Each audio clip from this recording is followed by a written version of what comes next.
पुढे जो बातमी नाना पटोले यांनी दिलेल्या प्रतिक्रियेची आहे। राज्य सरकार आरोपींना वाचवतंय असा आरोप नाना पटोले यांनी केलाय।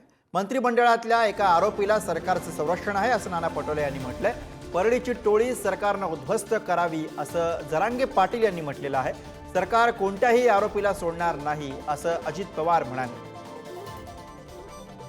सरकार प्रायोजित आहे। बीडचं प्रकरण, परभणीचं प्रकरण हे सरकार प्रायोजित आहे।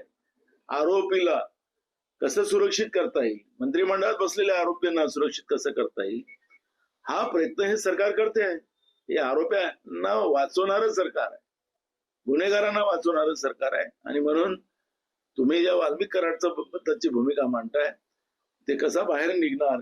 पण आमचं म्हणणं असं आहे की जो खंडणीतला आरोपी तोच खुनातला आरोपी आहे, हे सगळे एकच आहे। सगळ्यांवरती 302 दाखल होणं खूप गरजेचं आहे आणि मोकासुद्धा सगळ्यांना लागणं गरजेचं आहे।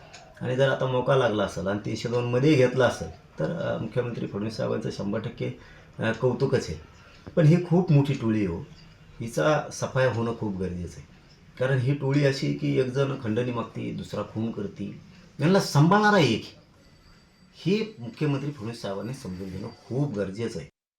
राज्याच्या मुख्यमंत्री, दोन्ही उपमुख्यमंत्री आम्ही सगळ्यांनीच ठरवलेलं होतं, कुणालाही त्या हायगाई करायची नाही। जे दोषी असतील, जे कोणी त्याच्याशी संबंधित असतील, कुणीही असलं तरी त्यांच्यावर कारवाई करायची। आणि त्या दिवसापासून ह्या गोष्टीला सुरुवात झालेली आहे। वास्तविक यंत्रणा, पोलीस यंत्रणा पोलिसांचं काम करते, सीआयडी मार्फत करते, SIT मार्फत करते। अशा या सगळ्या गोष्टी तिथं चालू आहेत। आम्ही सगळ्यांनी तिथं अशी भूमिका घेतली, जे कोणी दोषी असतील त्यांना अजिबात त्याच्यामध्ये थारा द्यायचा नाही।